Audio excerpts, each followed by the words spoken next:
So Balak basically told Bilam, please curse Israel, because I'm scared. Just curse them, and we'll be fine. And Bilam was like, okay. And then Bilam continues, and he's like, how godly are your tents, O Jacob, your dwelling places, O Israel, and writes an entire huge poem about how Israel is so cool and so awesome and so blessed. So Balak, he was kind of like, what's going on? So by cursing Israel, which is what he was trying to do, God's nation, then whose honor would Bilam be challenging? Exactly. Because Israel is God's nation. So if Israel is God's nation and you try to curse Israel, that's not going to end up very well. So then it's this really funny verse. I just found it really interesting because it says that Balak's anger flared against Bilam and he started clapping his hands. And there's, I've read at least 3 examples of literature in the ancient Near East where clapping would have been something that people would have done when they're angry, not when they're happy. So, very angry. So he said, I called you to curse my enemies, but you have blessed them 3 times. Now hurry back to your place. I said I would honor you greatly, but the Lord has deprived you of honor. So here's Balak again trying to use the honor shame themes. Honor is everywhere. When you look for it, it's everywhere. So Balak, the king, told Bilam, I would honor you greatly, but the Lord has deprived you of honor. That's what he said. But the only one deprived of honor is Balak. So again, remember, honor is often gained and lost in public. Think honor, think reputation. So if Bilam is trying to curse Israel, he's trying to tarnish their reputation, and he's trying to curse them. And he's tarnishing God's reputation. If God doesn't respond, then that means that, okay, well, it doesn't really matter. So imagine if Bilam would have gotten his way and he would have cursed Israel. What would the Israelites maybe have thought of God? They're like, well, you're not going to, help us here, right? So God has to maintain his reputation because he said to Abraham, whoever blesses you will be blessed, whoever curses you will be cursed. This is a great example of God keeping his honor and his reputation and keeping his promise to Abraham. And then, in this week's parasha, again, we see honor and shame.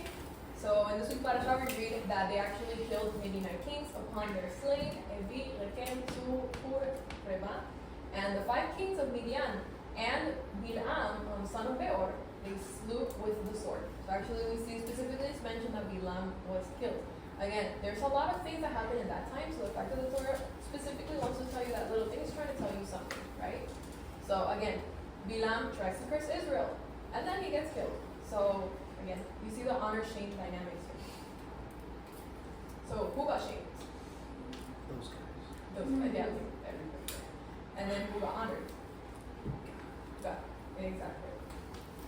So now we're going to see the last section, which is this awesome section. So this has to do again with covenants and honor and shame. So again, remember, honor is often gained and lost in public. Honor is reputation. So Pinchas stood up for God's honor by killing Zimri and Cosbi. So Zimri and Cosbi were not very, very moral. Let's put it that way. And Cosbi obviously would have been a Midianite woman. We didn't have Moabite. Okay, yes. A Moabite woman, they would have been worshiping their gods, doing among other things. So Pinchas saw that and he was like, no, not on my watch. And then after Pinchas killed them, for the honor of God, then God said that he's going to have a Brit Kehunat Olam.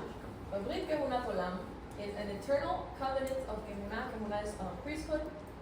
So God said it shall be for him and for his descendants after him as an eternal covenant of priesthood, because he was zealous for his God and atoned for the children of Israel.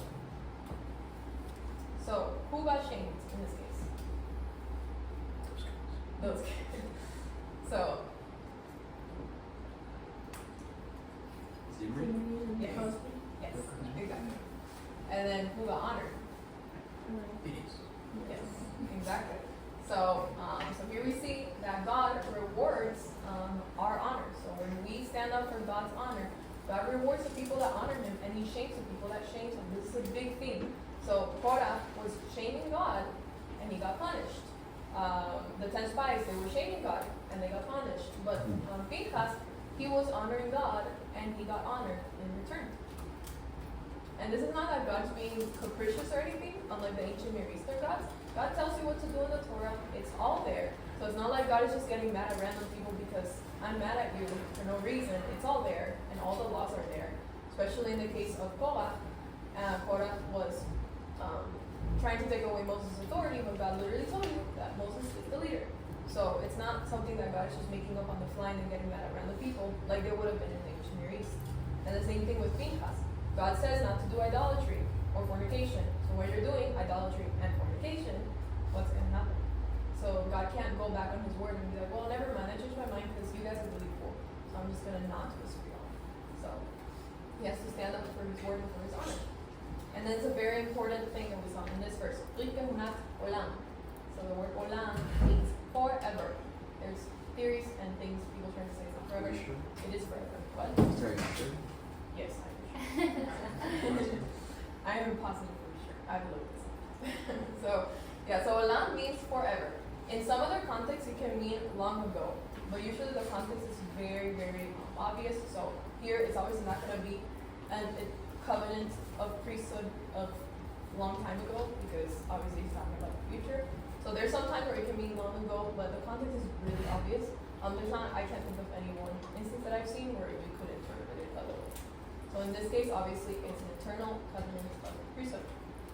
So Jeff, in the order of Melchizedek, was not of the Aaronic line. He decides to take the place of Pinchas' descendants. So the descendants of Pinchas, God said that they're going to be priests forever. So if Jeff, just a random guy, decides to, no, I'm in the order of Melchizedek or whatever, and I'm going to decide to be a priest now. So that guy is not doing very good things. It's not a very smart choice, because he's challenging the Aaronic priesthood, God-given authority. So by challenging them, who is Jeff actually challenging? Exactly. So again, God puts certain people in authority in the earth, like the priests, like Moses. So if you stand up to those people and you're like, no, you know what, I didn't vote for you, that's not a very good idea. Not very smart. So if Jeff somehow makes it to the temple and somehow goes to the Holy of Holies, who's probably going to be shamed? Jeff. He's not gonna make it. What? He's not gonna make it. Yeah, he's not going to make it, but like if somehow. Alright, so now, kind of to wrap it all up, to see all these examples, kind of see how we can apply it to nowadays. We're going to look at a restaurant analogy. So remember, honor is often gained in public. It's often gained and lost in public. It's a very public thing. So it has to do with your reputation, and your reputation is very public. So remember that the name is a place where a person's honor is symbolized and towards whom honor and dishonor can be directed. So whenever we say Baruch Atah Adonai, we're directing honor to God, and we're honoring God. So whenever you say a blessing for the bread, you're giving honor to God because He was the one that gave you that bread, right? So you're honoring God and you're making it public. So why can't you just think about the blessing? Why do you have to say the blessing? Because it's a public thing, and honor is a public thing. It has to do with reputation. So if you're eating at somebody's house and you're like, okay, give me a minute, I'm gonna pray for this food, right? I'm gonna bless God for this food. You're telling that person, God is the one that gave me that food, and I want to make it known that I'm appreciative of God. So whenever we say any blessings or in the congregation, we say them out loud, and it's a very specific thing, and it's because of honor, because we're giving honor to God in public, and honor is often gained or lost in public. So again, having a good reputation is honorable. Just think of reputation as honor, and vice versa.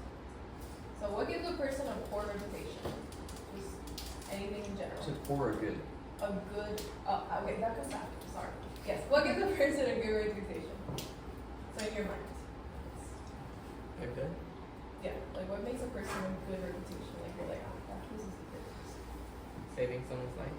Saving the life. It's a big one. Yeah, that's a good thing. Yeah, so if somebody saves somebody's life, they're a really good person, right? Or maybe not.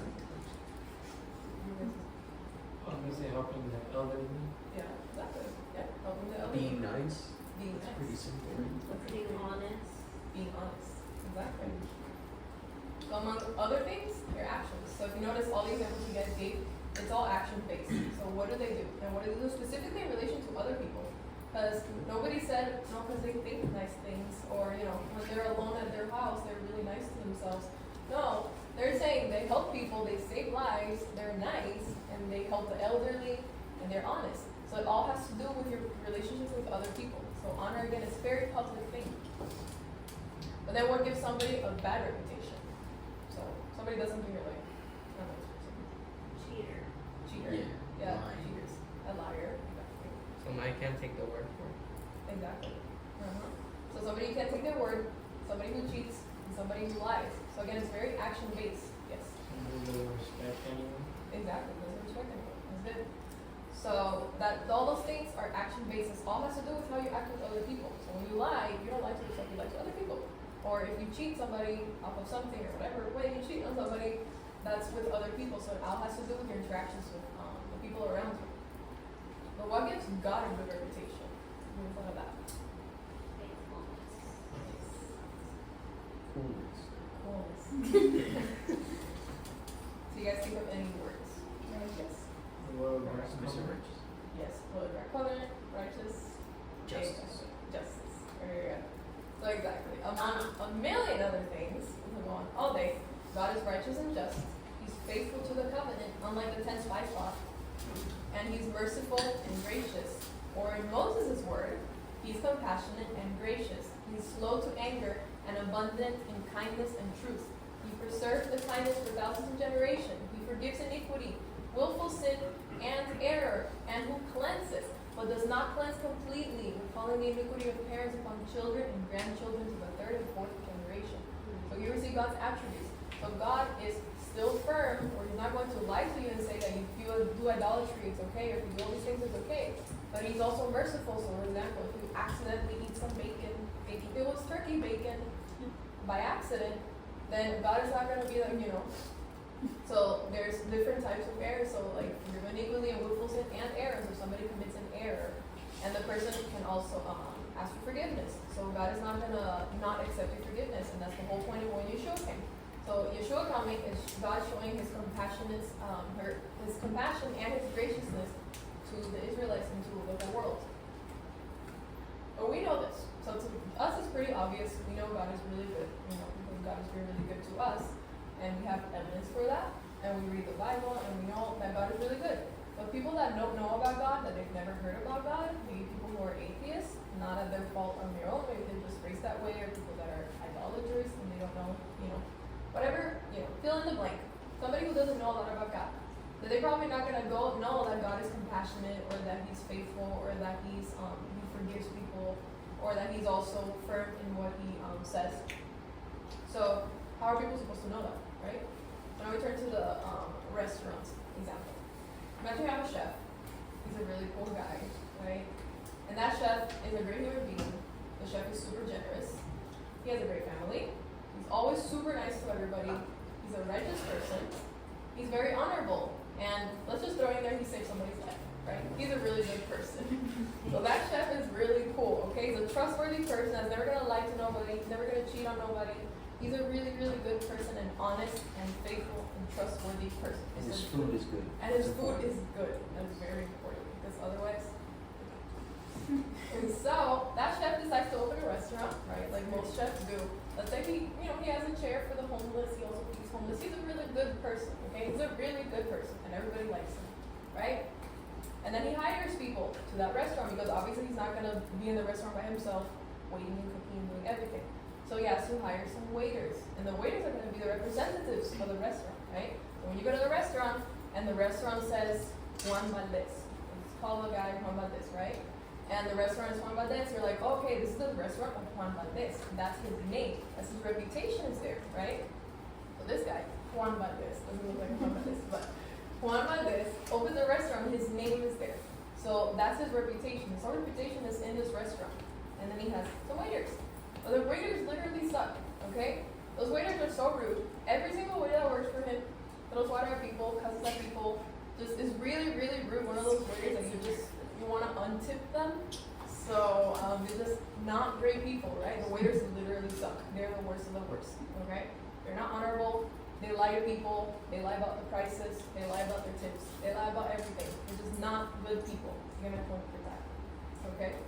So if somebody goes to that restaurant, Juan Valdez's restaurant, and they see that the waiters, every single waiter is horrible, like a horrible person, right? And they treat them really badly. What are those people going to think about Juan Valdez, right? So whenever they're going to see the name Juan Valdez, they're going to think, oh, that's the guy with the horrible waiters. Much a horrible person, right? Even though he might be a really, really good guy, but since their interactions with his representatives, the waiters, they're gonna think that he sucks, and they're gonna think that he's a dishonest person because everybody in his restaurant is dishonest. Everybody in his restaurant is trying to cheat them out of money, and everybody in the restaurant is really mean at them and really rude. So they're gonna think that Juan Valdez, the guy that owns the restaurant, whose name is on that restaurant, is probably gonna be the same thing, right? Because if he lets these people get away with this, and these people do this, then they suck. So we're gonna go 1-star review, 0-star, and they might call the FBI, Says that the waiters or the representatives of the restaurant are giving him a bad name. Or are people going to think about the owner of the restaurant with the horrible staff? He might be a really good person who loves the elderly and saves people and feeds the homeless and is just a really nice guy. But every single person that works for him is horrible, right? And the only interaction that most people are going to have with him are through his waiters. So are people going to think that he's a great person, he's super generous, etc., etc.? You going to think that about him? No. Even though they've never met him, they've met his representatives. So because of the actions of the raiders, his representatives, the owner of the restaurant will be shamed. And his name, Juan Valdez, because his name is on the restaurant title, is going to be shamed. So whenever anybody hears Juan Valdez, they're going to be like, I don't know, please stay away from me, right? Because they're going to have bad experiences. And it's valid, because the people are not going to be like, oh, yay, let's give him a chance. No, they're going to be like, every single time I've been there, and all of my friends, they all say the same thing, these people suck, right? So honor has a lot to do with reputation. So we, in a way, are representative of God, and we have a responsibility of giving him a good name, right? So even though some people might not know you follow Torah, but a lot of people might know you follow Torah. They might see you with the Star of David, or they might see you with the Jewish symbol, or they might see you mentioning something about Israel. But then if you cheat those people out of money, or you're really bad to those people, or you lie to them, or you're dishonest, or you just rude to those people, what are those people going to think about God, right? There's a lot of people who trauma from churches, and it's valid. Because they always say, no, these people are really hypocritical, they treated me like this, they treated me like this. And most of those people, it's really sad because in those cases where they go to super crazy, insane churches where they actually cover up bad things, there's a lot of people that talk about how traumatized they are and how they want to leave God, and they literally end up being atheists. But why do they end up being atheists? Because everybody that represented God in their life betrayed them, right? But are those people actually representing God? No. Exactly. They're representing their own twisted thing. They're using God as a way to control people or a way to be rude to people, right? So God teaches us to do righteousness and justice. So if we do the opposite of righteousness and justice, just like the waiters, God is going to have a bad reputation because of us because we're his representatives. So the common denominator, if you want to think of what's the common denominator of everything we saw, of the story of the 10 spies, of the story of Pinchas, the story of Korah, and the story of Bilam and Balak, yes. Normal shame. Exactly. Very good. Exactly. So the common denominator, everything here, I was trying to remember the memory. So whoever honors God will be honored by him. And whoever shames God will be shamed by him. That's pretty much the whole common denominator that we saw here. Obviously, if you're in covenant, if you're in covenant with God, then that's the responsibility. Whoever honors God is greatly honored by God, like Pinchas. He was given a forever lineage of priests, and that's a big deal. To us, we're going to be like, okay, well, that's cool. That would have been a huge deal back then. So the fact that God also gave him a covenant of peace. So God greatly honored him, and he just did one honorable act. But why? He did it when it mattered. Because a lot of times things are going to happen, and when it matters to stand up for God, when you stand up for publicly for God's honor, that's where you get honored by God. And whoever shames God in public is shamed by him. So, if you want to think of the general, just the main points, is that honor is often gained and lost in public. We saw this all throughout today's parash, the two parashas, throughout the book of Numbers. And the name is where honor is symbolized. So think of Juan Valdez and his restaurant. Juan Valdez's name is tarnished, and his reputation is tarnished because of the waiters that work for him. And also, if Juan Valdez finds out he's a really good person, he finds out what the waiters are doing, he's probably going to fire them, right? Because why does he want to have waiters that suck, right? So that's another, again, he would have shamed those waiters because he can't have them tarnishing his reputation. And the same thing with God. So Korah, he literally worked in the tabernacle. He had a big, big role there, but it wasn't enough for him. He wanted all the honor, all the power, and everything, all the glory. He wanted to be the coolest guy ever, whatever Moses, I want to be the cool guy. So he decided he wanted to take that over. So he was being a good employee to God until there, And then God fired him because why are you going to have an employee that does all that, right? It's a bad employee. And then whoever honors God is honored by him. So the main point, all the people that honor God, they're honored by him. And all the people that are shame God, bring shame to him, and they're brought shame to themselves.